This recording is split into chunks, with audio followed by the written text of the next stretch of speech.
In an interview with Megyn Kelly, when asked, "Can a man become a woman?" Emmanuel said no. When asked, "Do you believe that boys should be able to play in girls' sports?" Emmanuel said no. When asked, "Should we be putting men in female prisons?" Emmanuel responded no. When asked, "Do you believe that kids under the age of 18 should be able to be put on puberty blockers and cross-sex hormones?" Emmanuel responded, quote, "I think that parents have to make that decision themselves. I think that child is too young at 18 to make that decision. It has to be made with the family," end quote. So this is the area he's a bit soft. This too, in my opinion, should have been a simple no answer from Emmanuel. Still, this is massive progress from one of the foremost Democratic Party's strategists, and it's worth noting that he, like California Governor Newsom, also seems to have a presidential run in his sights.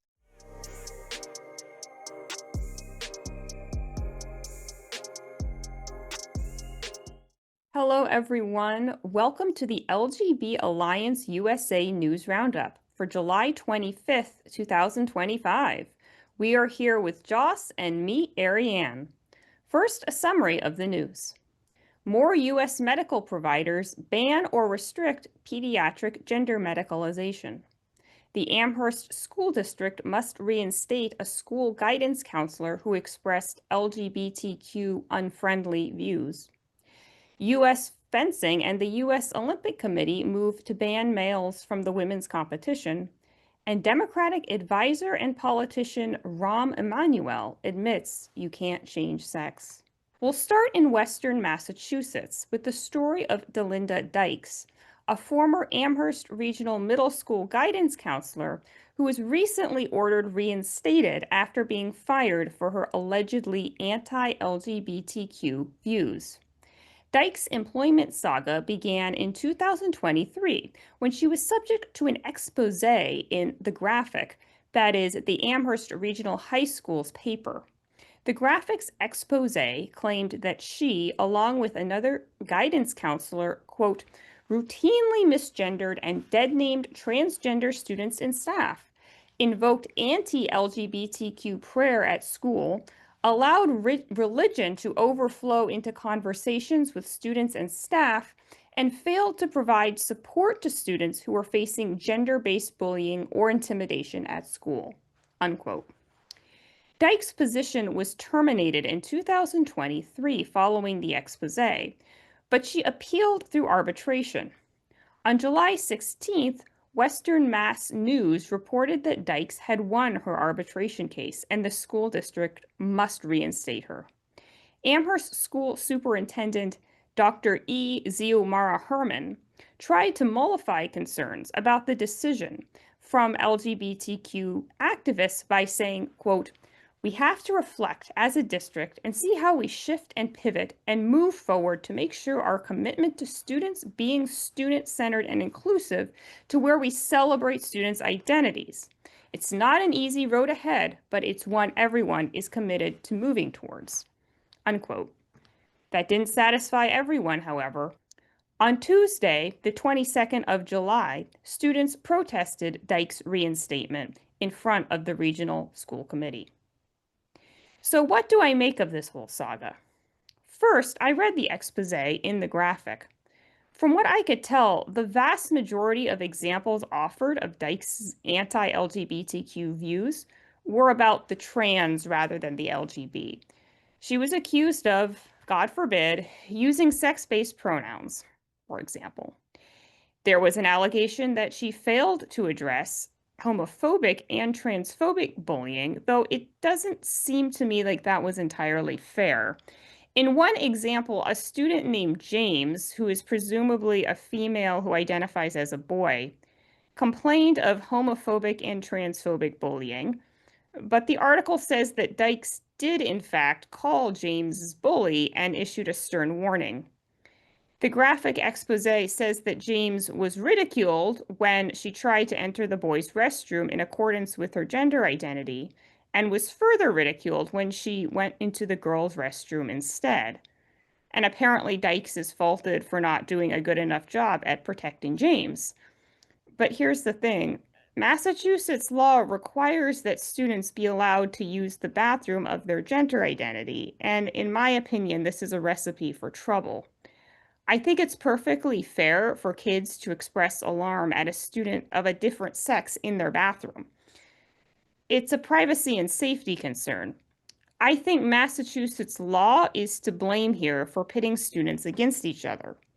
It's saying the rights of students to self-identify into the bathroom of their choice trumps the right of students to have access to single-sex bathrooms for their privacy. And I can't exactly fault Dykes for being in a bind about how to arbitrate here, where Massachusetts law is giving trans-identified students unrealistic expectations that are bound to land them into conflict. That said, there was an anecdote about Dykes that I did find a bit troubling. According to that article in the graphic, one school employee went to a prayer circle with Dykes and claims that Dykes said, quote, "In the name of Jesus, we bind that LGBTQ gay demon that wants to confuse our children," unquote. Now, assuming that quote is accurate, and who knows if it was, it doesn't inspire much confidence in Dykes' ability to properly counsel gay students. Granted, given that this was a private prayer circle, I think she has a right to say that. But if I were a lesbian student at the school and I heard that about Dykes, I'd probably be reluctant to be open to her as a counselor. And of course, like I said, we don't know how accurate that quote is since it was just one person who reported it. There are some more worrying anecdotes about another one of the counselors that was under investigation, Hector Santos. There's evidence that he privately shared material in support of gay conversion therapy. Once again, even assuming that's accurate, it doesn't inspire confidence in his counseling abilities. But as long as he said it privately rather than in school settings, I think he has a right to say that. He was also accused by at least one family of bringing up religion in a counseling service, which, if true, I do think crosses the line into inappropriate. Granted, I'm just responding to what I've briefly read, and I don't know the full context or details. But this applies to Hector Santos, not to Dykes. Anyway, what's the bottom line? School counselors are people, and as such, they are going to span the gamut of left to right, from religious to secular, etc. There's no way for any one counselor to make everyone of all ideologies happy. Someone like Dykes may not entirely be my cup of tea based on what I've read about her, just like an atheist lesbian counselor might not be a Christian conservative's first choice of counselor. But I don't see evidence that Delinda Dykes committed wrongdoing. Problems like this could be avoided if we stop putting school employees on a pedestal and expect them to ideologically conform to our own views. And we certainly shouldn't expect school counselors to clean up the messes made by politicians who try to codify concepts like gender identity into the law. So overall, I think it's good that Delinda Dykes was reinstated because we shouldn't be hiring and firing people for political purity. And now turning to gender in healthcare. More medical providers in the US are pulling the plug on pediatric gender medicalization. This news follows the leaks to the National Review on July 17th that the White House is working to pull funds from hospitals that medically transition minors. Hospitals that are ditching their pediatric transition programs this month include Rush University in Chicago, UChicago Medicine, Children's National Hospital in DC, Children's Hospital LA, Connecticut Children's, and Yale New Haven. In addition, on July 23rd, Kaiser Permanente announced it will no longer offer gender medicalization surgeries for patients under 19, though it did not announce restrictions on puberty blockers and cross-sex hormones. These announcements come in addition to Stanford, the University of Utah, Penn State Health, and Children's Wisconsin all ending or restricting their pediatric gender medicalization services earlier this year. The tide may be turning on pediatric gender medicalization under this administration, but the question remains on how durable these changes will be. Could they reopen under a future administration that is more TQ plus friendly? For example, Yale clarified that they are not closing their pediatric gender clinic entirely. They will keep it open to offer mental health services, and it makes you wonder if they are also leaving it open to restart surgeries and hormones under a more TQ plus friendly administration. On top of this, Yale is one of the biggest legal enablers of gender ideology in medicine. As discussed by Glenna Goldis and Leor Sapir, Yale Law is home to the Integrity Project, which, according to its website, is about, quote, promoting sound science in child and adolescent health policy, unquote. And they further state, quote, underserved and marginalized people are harmed most by the absence of sound science in law. U.S. states recently have adopted a number of measures based on scientific misinformation in reproductive health, gender affirming care, and HIV prevention. The Integrity Project acts quickly to correct the scientific record and oppose these harmful measures. Unquote. For more, I recommend reading Leo Sapir's City Journal article about the Integrity Project co-founder Meredith McNamara and the leading role she plays in advocating for youth gender medicalization in the US. We'll leave the link in the show notes. On top of that, I'd like to echo a point made by the LGB Courage Coalition, which is that by shutting down, these pediatric gender clinics shouldn't just abdicate their responsibility towards their former patients. They should continue to monitor the long-term effects of their so-called medical care, including puberty blockers, surgeries, and cross-sex hormones. That way we can actually at least get a better data set for the effects of these so-called treatments. In the absence of nationalized healthcare in the US, we are at the mercy of regional and private medical centers to offer us their research, so it's important that they aren't secretive or negligent in this regard. And finally, as these major clinics call it quits on youth gender medicalization, let's hope that kids don't go underground to clinics to get cross-sex hormones, puberty blockers, and surgeries. Only time will tell the full impact of these closures. And with that, I'll hand it to you, Jos. Thanks, Arianne. Starting with sports news. In a quiet move Monday, the U.S. Olympic and Paralympic Committee, the USOPC, amended its eligibility rules to prohibit trans-identifying men from competing in U.S. Olympic women's sports. The change brings the committee into line with President Trump's February 5th Executive Order 14201, also known as Keeping Men Out of Women's Sports. The new policy, allegedly, appears as a single paragraph under the USOPC Athlete Safety Policy on the organization's website. I say allegedly because while there are seemingly infinite number of articles decrying the ban of trans women and citing this single paragraph quote, I could not find the specific line of text anywhere on the USOPC's website or linked documents. The athlete safety policy, which is linked on every one of those copy-pasted articles circulating the web, seems to link back to a PDF released January 1st, 2025, and which does not contain any of the amended text. Under the purported revised rule, all national governing bodies for Olympic sports in the United States, from youth leagues to masters events, must adopt the same standard. Several federation executives confirmed they'll follow the USOPC's lead.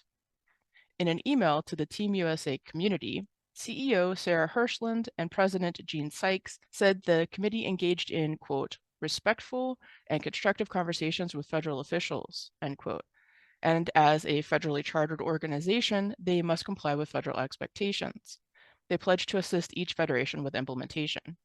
The move by the USOPC also follows a forthcoming policy shift by the International Olympic Committee, the IOC, regarding protecting the female sports category.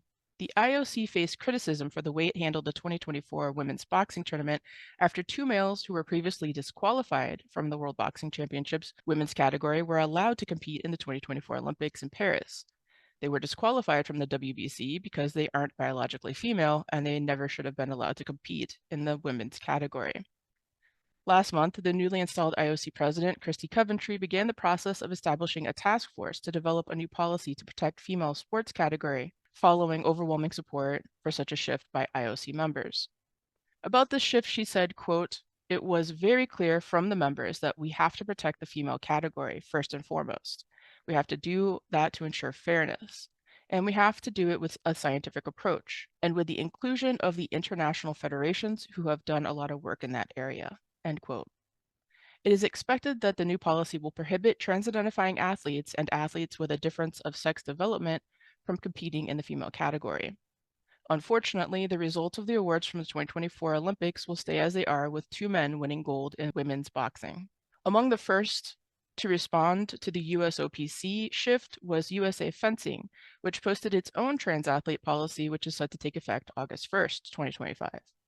USA Fencing has 3 categories: mixed gender, that's how it's described on the policy website as mixed gender, and then women's and men's. The women's category is for, quote, athletes who are of the female sex, provided all other criteria have been met, end quote.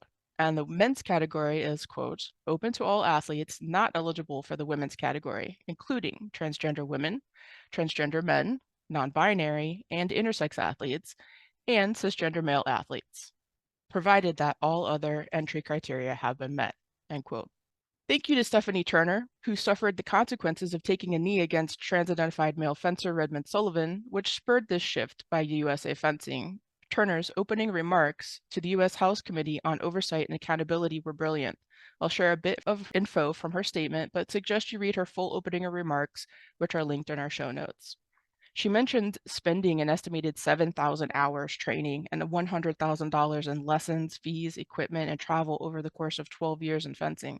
She said there were over 200 self-declared members of the USFA who identify as trans. Over 200.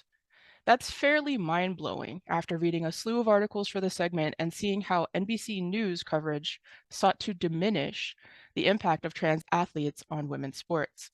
In that article, the author cites NCAA President Charlie Baker's testimony before a Senate panel in January, where he claimed fewer than 10 transgender college athletes were competing.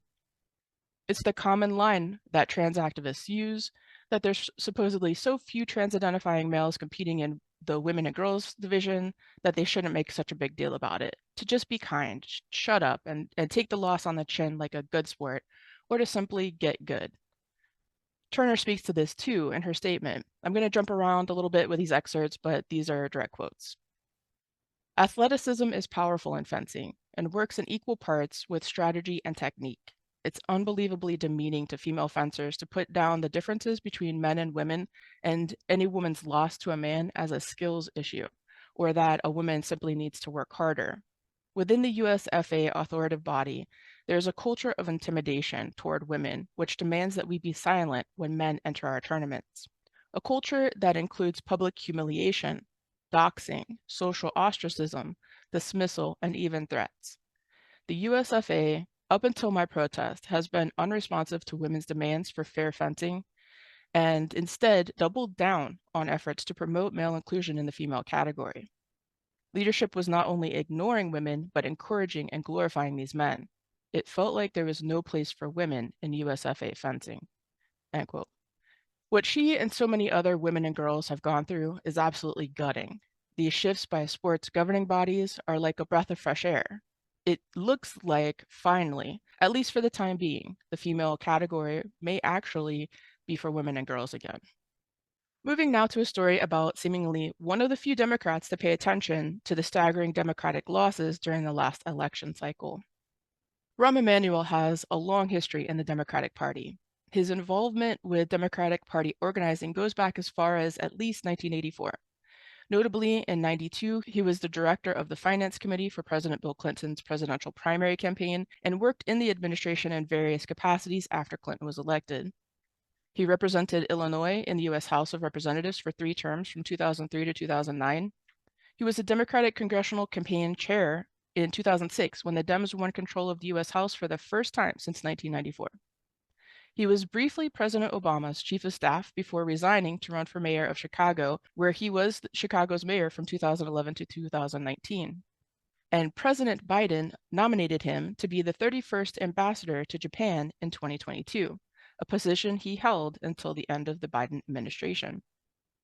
That's a lot, and there's more I didn't even touch on, but suffice it to say, this guy is a political strategist's strategist. He knows how to play the game, and he gets results. And strikingly, he's not towing the party line on gender ideology. In an interview with Megyn Kelly, when asked, can a man become a woman, Emmanuel said no. When asked, do you believe that boys should be able to play in girls' sports? Emmanuel said no. When asked, should we be putting men in female prisons? Emmanuel responded, no. When asked, do you believe that kids under the age of 18 should be able to be put on puberty blockers and cross-sex hormones?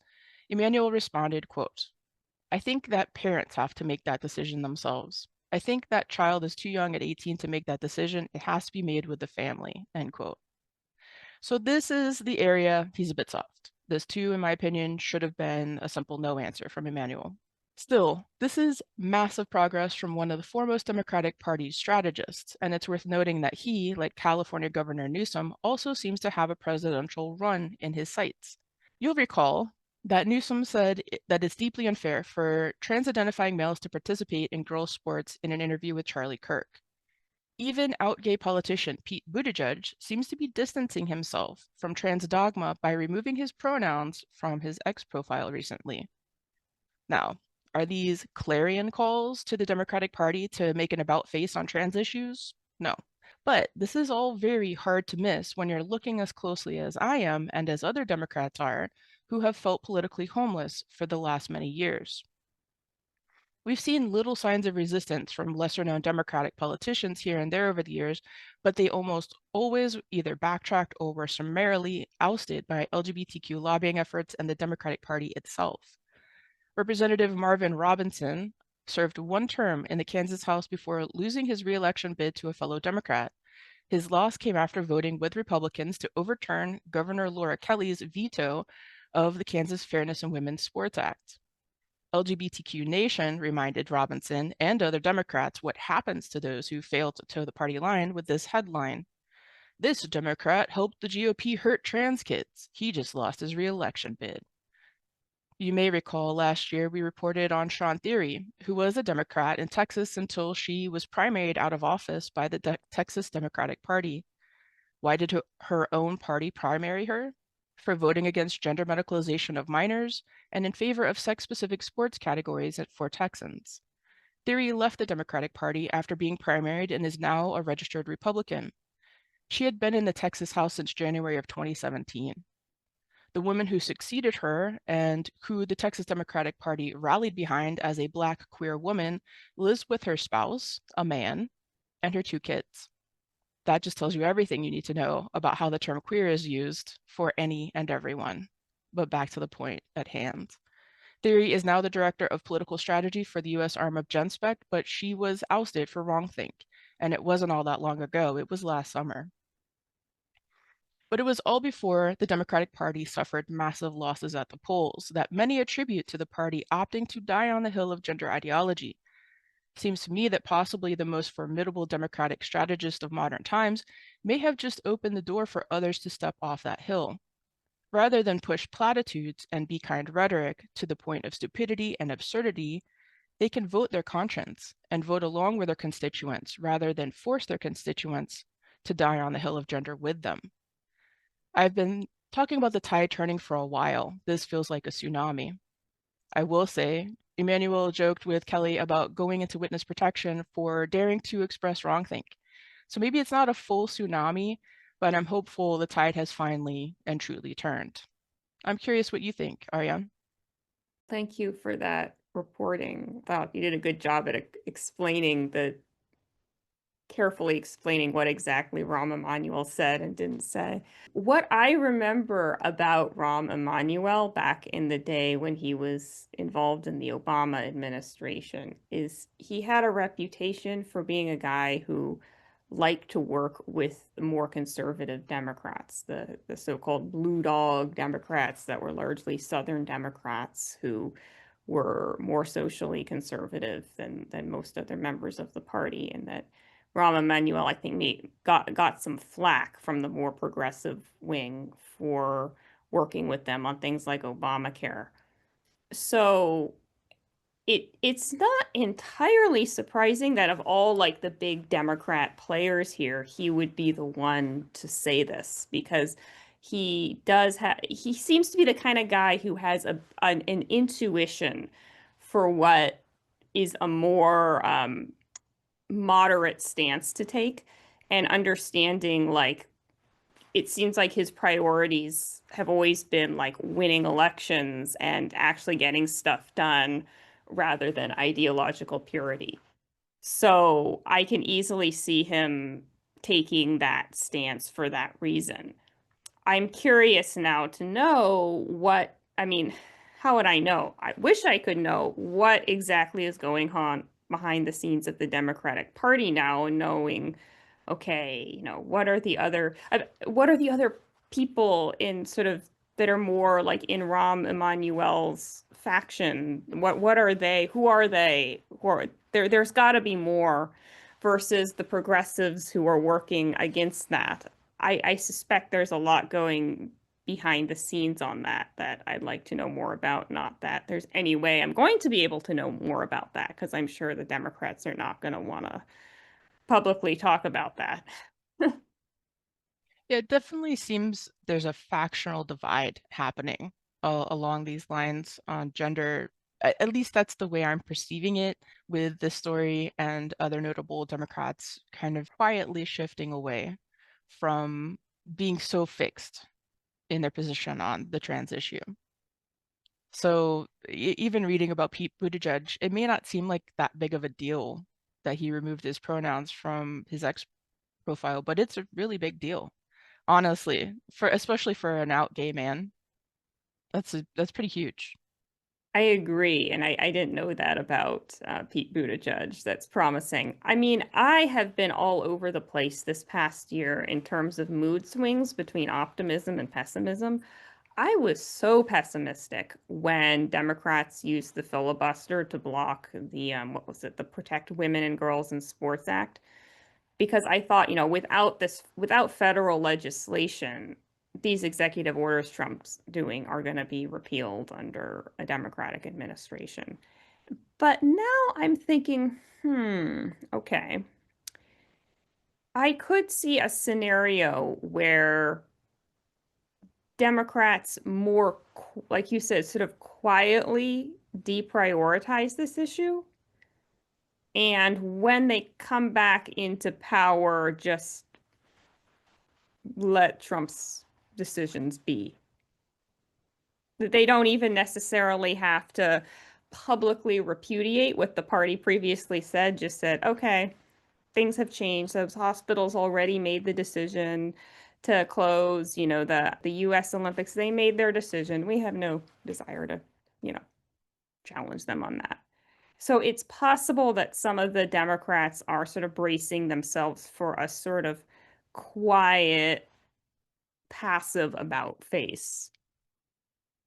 It would only make sense because the losses were pretty fantastic. And as I've been saying, and a lot of my fellow Democrats and the members of Diag have been saying, it's we don't feel politically connected to our party anymore. It looks like a different party than it did for me 10, 15 years ago. So is this answering what the constituents wants? Perhaps. We see polling over and over again that Democrats, just like Republicans and independents, aren't really on board with the trans issue. And so maybe finally they'll take this nod from some of the leaders in the Democratic Party to follow suit and to vote with their constituents.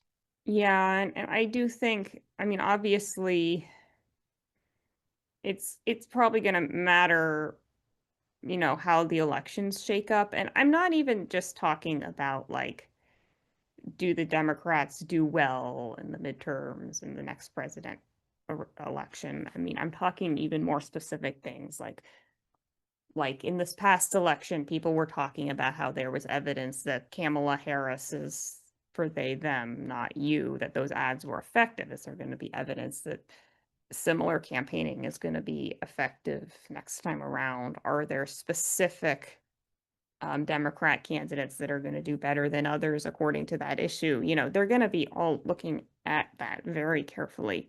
So I'm curious to see how that's going to pan out. I wish I could see what focus group data was coming back on these topics because I bet that this is really, I mean, these people are smart. They've been in this forever. Rahm Emmanuel in particular, you said he's been very effective in his career as a Democratic strategist. So surely there's been some focus groups going on, and surely they've come back with some surprising information, and maybe that the party is actually adopting, and hopefully we'll see the results of that in coming elections, but it's hard to say. Yeah, and the other thing that I'm curious about is when it comes to elected Democrats, which ones would be most likely to break ranks? I would have assumed for the longest time that the Democrats most likely to break ranks would come from swing states that are more vulnerable. The flip side to that is often these swing state Democrats really are dependent on campaign funds from states like California in particular, or New York, that could also be pushing them in a particular direction. That being in a vulnerable swing state makes you more dependent on fundraising, is what I'm trying to say. So that's another angle to it that we haven't considered. And, like with someone like Gavin Newsom, I'm from California, so I'm biased. I really want to see what he's doing, but he's still not really been acting on his statements on women's sports when it comes to actual law stuff. But I'm curious as he navigates into the campaign cycle how that's going to play out because I I mean Gavin Newsom, I wouldn't really call him like someone who's a Democrat establishment insider quite. He kind of has a reputation for being the kind of guy who will do his own thing.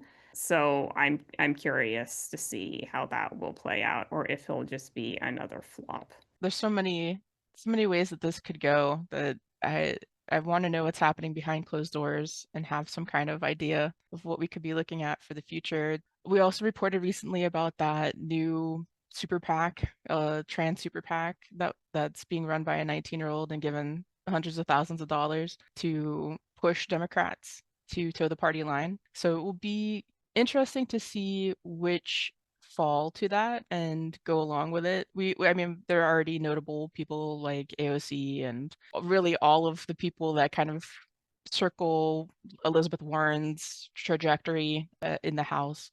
I always look to Liz Warren as well to see what she does, and I think she's going to be kind of a holdout on this because she's so deeply rooted in with the trans cause at this point. So it's unfortunate, but that is what it is. So yeah, this is a curious development. This is a curious time in politics, and it'll be interesting to see how things develop. I'm curious also what our listeners think. Are you a Democrat? What do you think is going to happen here? Are you conservative? Are you independent? There's so many more independents these days than there are Republicans or Democrats. So how do independents feel about all of this? Yeah, there's a lot of moving parts here. Absolutely. Please let us know in the comment section what you think about this or any of our stories for that matter. And with that, thank you all for listening, and we hope to see you again next week.